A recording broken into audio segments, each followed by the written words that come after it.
The wig seller of Edo Town. There was once a woman named Mama F who lived in Edo Town, a quiet town in southern Nigeria. She was known by everyone as the best wig maker in the area. Her shop was small, with a wooden sign that read, Mama F's Wigs, beauty for every woman. People came from far and near to buy her wigs because they were soft, shining, and looked so real that no one could tell they were fake hair. But what the people of Edo Town did not know was that Mama F's wigs were not ordinary. They carried something hidden, something dangerous. Mama F had come to Edo Town 5 years ago. Nobody knew exactly where she came from. She was a tall, graceful woman with deep brown skin and eyes that sparkled when she smiled.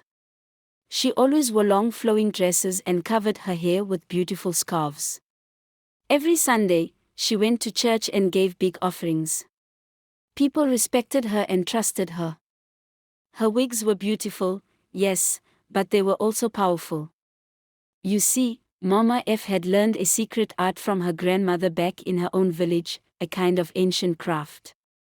Her grandmother had told her, hair holds power. If you know how to weave it right, you can control more than beauty. And so, every night, when the moon was high, Mama F would sit alone in her back room. She would take strands of hair, some real, some synthetic, and whisper strange words over them. She would tie knots, mix oils, and brush each wig with a special comb made of bone. Then she would store them carefully, waiting for customers. Women of Edo Town loved Mama F's wigs. Whenever they wore them, they felt more confident. Jobs came easier. Men admired them. Their businesses grew.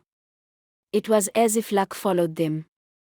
But after some months, strange things started happening. One woman, Amaka, who had bought 3 wigs from Mama F, started waking up weak every morning. No matter how much she slept, she felt tired. Her shop stopped getting customers. Her boyfriend left her for another woman.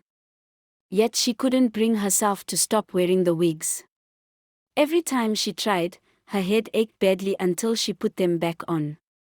Another woman, Ngozi, who had once been the most beautiful girl in the town, began to lose weight. Her eyes sank into her face, and her skin became pale. Yet she kept wearing her wig, saying it made her feel complete. People whispered about her, wondering why she looked sick yet refused to remove the wig. Slowly, it seemed, the women who wore Mama F's wigs were changing. Their smiles were less bright.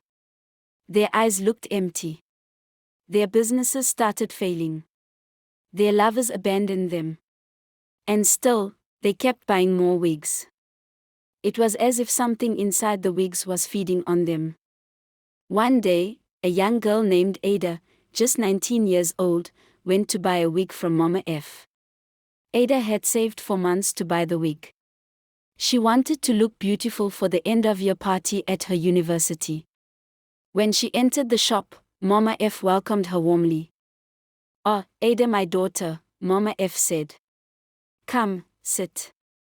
Let me find the perfect wig for you." Ada sat down, looking around. She noticed many mannequin heads lined on the shelves, each wearing a different wig. Some of the wigs seemed to almost shimmer in the dim light. "Why do your wigs look so alive?" Ada asked, half joking. Mama F laughed softly. "Oh, beauty is alive, my dear. Every wig here carries a little magic. You'll see." Ada chose a curly black wig. Mama F placed it on her head, adjusting it carefully.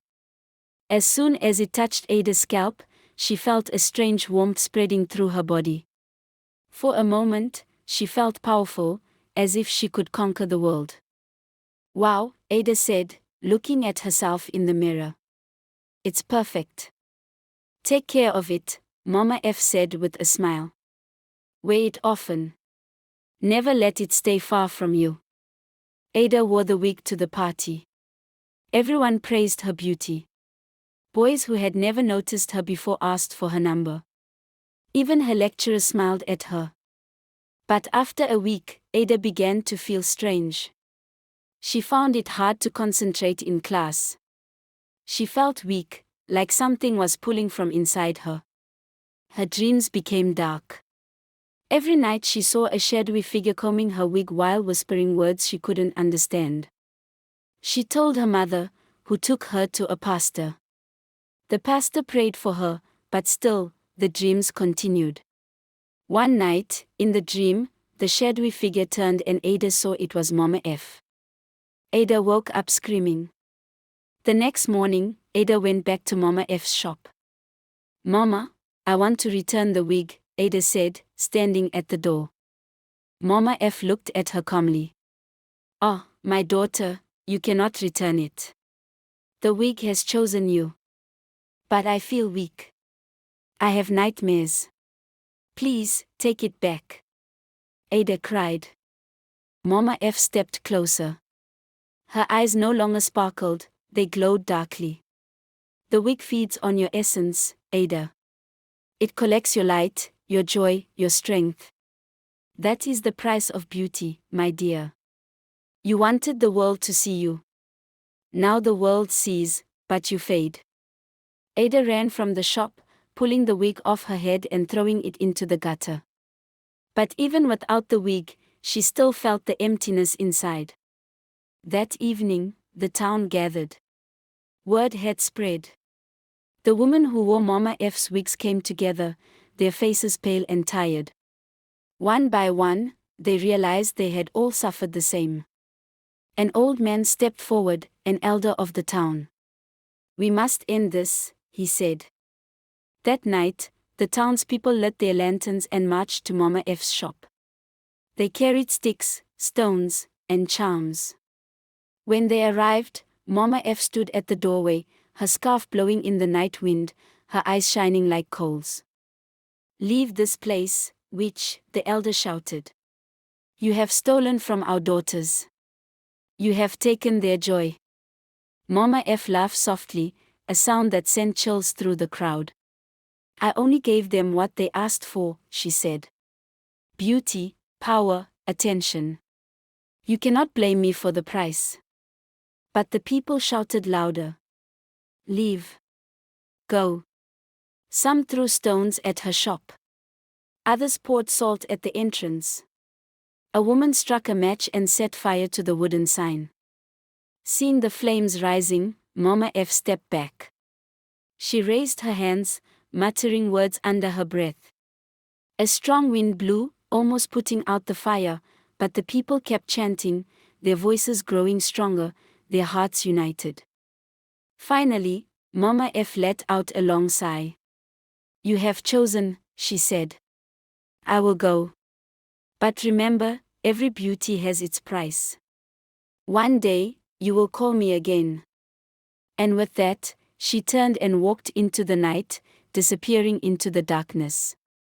The next morning, the shop was empty. The wigs were gone. The walls were bare. It was as if she had never been there. Some say she moved to another town. Others say she returned to her village, carrying the destinies she had collected in her wigs. And some believe she is still out there, weaving new wigs, waiting for new customers. And in Edu town, no one wore wigs again. But sometimes, late at night, when the moon is high, some women still hear whispers outside their windows, a soft voice calling, "Come, my daughter. Come for your beauty." And the next morning, a wig is found lying at their doorstep. The end.